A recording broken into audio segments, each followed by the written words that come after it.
to being with these people every single week. And not only are you losing them as your, work buddies, you're losing your job and your livelihood, and you don't know where your next paycheck is going to be coming from.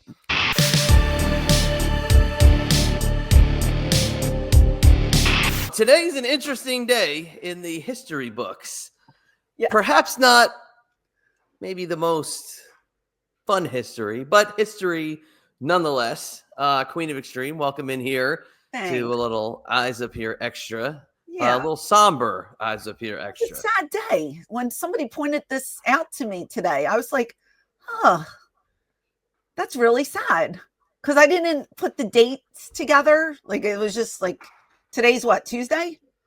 Monday? Today is Monday. Yeah, today's Monday. And I was like, oh, it's just Monday. And then I saw the date, and then I saw the date on that tweet, and I was just like, oh. And then I started thinking about that night, and I got really sad.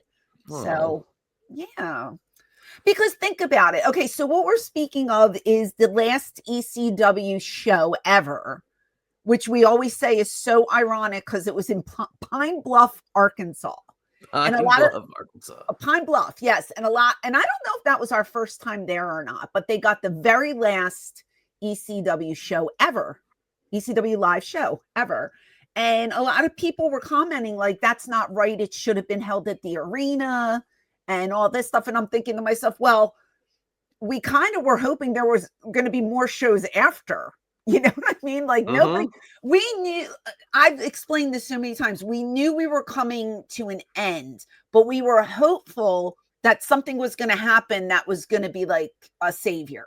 You know what I mean? So in the back of our minds, we were kind of hoping we'd be rescued, but all fingers were pointing to the demise, so to speak. And that's when Sandman bought the bar, and he was just like, girl, you're going to be my beer tub girl. Yeah, blah, blah. And I was just like, and all I did was cry. And then I read somebody tweeted me and said on camera, and I don't think I've ever watched this show, but there's some kind of fan cam out there. Yep. Super crazy, looks at the camera and says something like, don't be sad, be happy. Yeah. I'm like, did he know? Because I kind of knew, and I was just crying the whole night. It was terrible. It was so terrible. I didn't even go out for the encore with the beer. I was weeping in the back.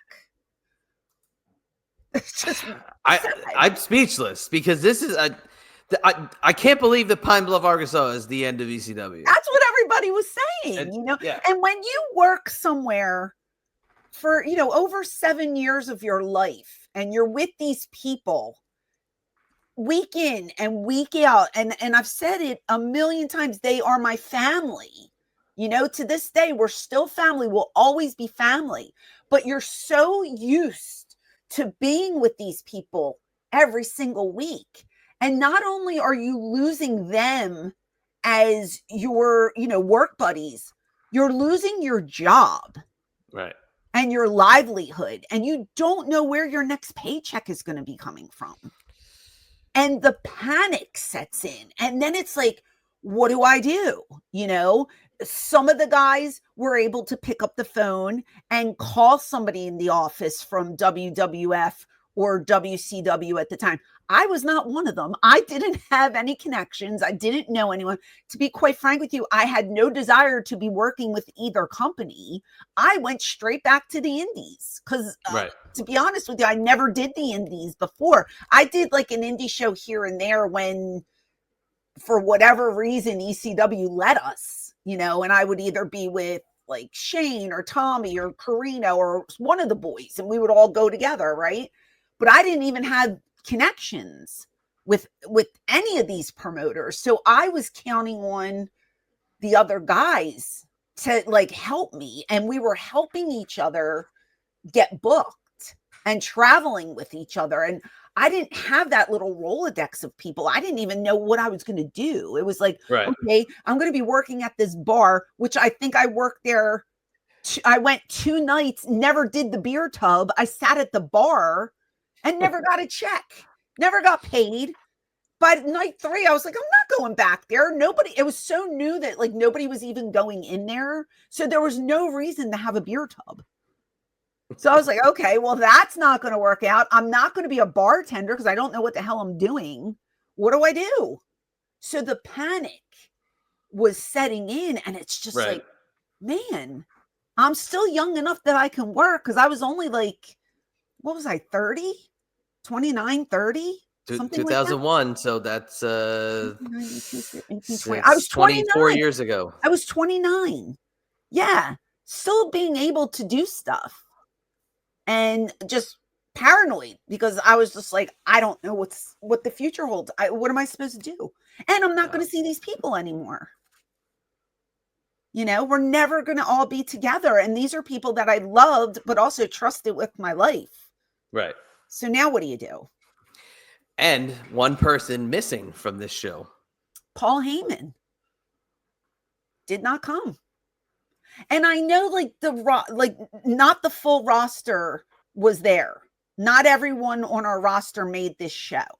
Right. Only certain people were flown into Pine Bluff, Arkansas. The whether Pine Bluff yes, whether Paul didn't come because I don't know, was he afraid of questions? Because again, we really never had closure. We didn't get that final farewell or goodbye. I mean, after that, I never saw him until One Night Stand. Yeah, wow. That's 5 years later.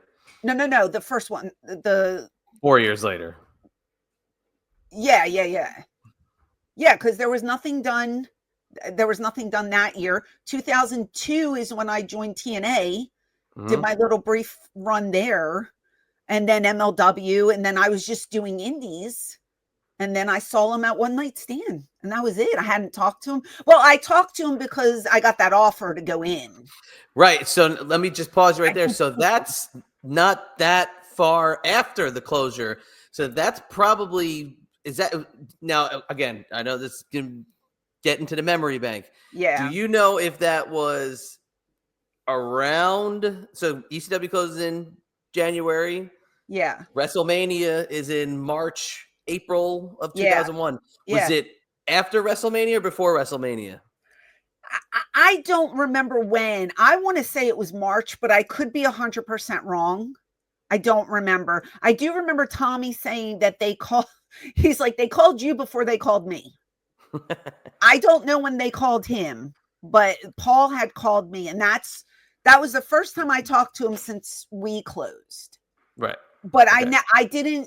I wasn't able to like say what happened or, get any explanation. I didn't ask. I was afraid to, because I figured, well, if he wants to say anything, he can bring it up himself, but he never did. But it was mainly just business, like, hey, they're interested, whatever, blah, blah, blah. And then that didn't work out because I didn't really pursue it after I sent in everything to them, because I didn't want to wrestle. And we've talked about this before. And just for those that are checking in for the first time and aren't sure, they approached you about coming in and joining X Factor against the Hardys and Lita. Yes. And my first appearance was supposed to be on Raw to take the Hunan Kanrana from Lita. And you were going to come in and take the move? Taken out. Yeah, right away. And I was just scared to mess it up. And Paul's just like, no, we'll go over it beforehand. But in my mind, I just kept saying to myself, they're going to make me be a wrestler. Because that, remember, back then, the girls would start as like a manager or an assistant or something. And then they would end up in the ring. And everybody was a worker. Everybody wrestled. I thought that they were going to send me down to like OVW or whatever the place was back in that day. And I didn't want to do it. I just didn't want to do it. I wasn't interested in that. And they never said that was the route that they were going to lead me to, but I kind of had a gut feeling that it was. So I could have been wrong. And maybe I just would have been their manager for a while. I don't know. But I didn't really, my heart wasn't into it. And I never really pursued it after that. And that was it. And then I didn't see Paul until One Night Stand. Right. And nothing was said. Nothing was Yeah. ever really said to any of us. Like you talk to the boys and they're still like, I don't know what happened. No one knows. Well, I'll pull up the card. So you shared this on Twitter on this Yeah. Monday evening. With a And frowny face. Sad. and Broken heart. so if they called you around March, Maybe if I anybody, could be wrong. let's just say for argument's sake, it's March. Okay. I gotta really make that bigger. Yeah, But that's tiny. if if anybody remembers the timeline, when some of these guys came in, oh man, I'll have it on the screen bigger when people see And it. let me just say one thing: our lineups never looked this professional. They were always on a napkin or a piece of used crumple up paper. I don't know what somebody put this on the computer, so I stole it. Some of these guys were on WWF TV in the next 2 weeks after ECW was gone. I mean, PJ was on TV, Rhino was on WWF TV, Spike Dudley. I mean, they were fast tracked. It was incredible. But this is what the card was. Here we go. Nova defeats Tom Marquez with Oz. Who was Oz? I don't remember. I'm going to keep reading. I'll look him up. Okay. I know him because if he was there, I was there. Classic contest here. Christian York and Joey Matthews defeat Easy Money and Julio De Niro. Wait, who came up was Kevin Nash. Yeah, well, that's what I was going to say is the joke. I mean, it wasn't Kevin Nash taking time out after WCW is about to go out of business. Oh, Super Crazy and Tajiri. That's a hell of a match for that last card. Yes. Danny Doring and Tommy Dreamer defeat the FBI. Okay.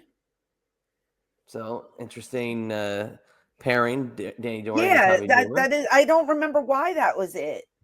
And it is a tag team championship match. Oh, did they win? They did defeat the FBI. So, Nice. well, remember, Doring and Roadkill are the last ECW tag team champions. So, well, then technically, wouldn't it be Doring and Dreamer? It technically would be Doring and Dreamer. Okay. Yeah. All right. In a street fight, Jack Victory defeats C.W. Anderson with Lou E. Dangerously. Interesting. Okay. Okay. In a singles match, Michael Shane defeats Oz. I was just going to say, so I pulled this up, and apparently he had 5 matches with us in 2000 and 2001. There were a total of 5 matches, and this is his picture. Let me see. Oz. Okay. All right. Not what I was expecting. Why am I not remembering? Oz, if you're out there, I'm sorry, Oz. call in. Why don't I remember this? Oh my get in God. touch. Sure Eyes I up do. here. I know I had to have known him, but yeah, I don't know what that deal was. Okay. The Prodigy defeats Phoenix. Rhino defeats Spike Dudley in the ECW World Heavyweight title match. And then we've got a singles match, Just Incredible with Francine defeats the Sandman. And then in a hardcore match, the Sandman defeats Just Incredible with Francine. We had 2 matches? That's what it says on here. Well, wait a minute. Who was Phoenix? We're backing up to Phoenix and the Prodigy match. Who's Phoenix? Well, I mean, look. Phoenix. The entire show is on YouTube. Oh, the entire show. We should watch. We should do a watch along of the last show. Your match with Sandman is about the last half hour of the card. Yeah, we were last. I was crying. I went to the back, and they were like, "Come back out and drink a beer." And I was like, "Absolutely not! I can't even breathe right now." It was so bad. I couldn't control myself because I was so sad. So, yeah, that wasn't happening. So everybody was having a beer and having a good time, and I wept in the back. You know what? If you don't mind, I'm going to bring up you at this show coming to the ring, and we're going to see what was going through your head. I think it started to hit me. I think I was in character, but then it started to hit me like as the night kept progressing, I was just like, oh, this is so sad. We all knew. We were just like, look, I had my bucket hat on. I don't really, yeah, I'm just like, whatever. I was like so upset. Yeah. Hi.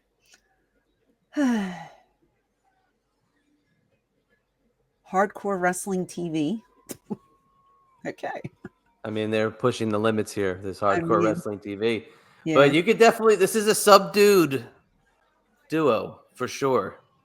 I was not, my heart, I mean, we wanted to give them a good show, obviously, because that's what we did, but my heart was not into this. No belt, no cane, just us and my bucket hat. Yeah, very sad. Very sad. Yeah, very sad. Ugh. Okay. Well, you know, what do you do? What do you do? You rebuild and you have a podcast 21, 22 years later. Is that what you do? Wow. That's what you do. Yeah. Talking all about it. Yeah, and it was nice that the most of the people, I'd say 99% of the people on there were like, ECW isn't dead. It will never die. We love you guys. Thank you for everything. And I was just like, oh, I'm sitting there reading all the comments. I was like, oh, these guys are so nice. But still, it's just when you think back to something like that, it was a blow. You know what I mean? It was terrible. Just imagine you wake up one morning and they tell you like something you worked so hard for years is going to be taken away from you. What on earth do you do?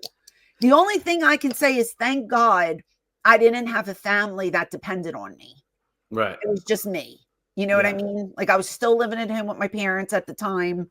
So I didn't have to really worry about like paying a mortgage, or I had a car payment, but that was it. You know, car payment and my cell phone were the only two big expenses, and I can work an indie shot and pay that off in a weekend. So, you know, I had that, but I loved ECW. Like that was my baby, and it was taken away way too soon. So very, very sad day. And we missed you guys terribly. Yeah, thank you. Until the first reunion show. And then the second one. And that one that was, a month and a half ago, we still miss you guys. We'll never die. Sorry. Sorry, bitches. We're here to stay.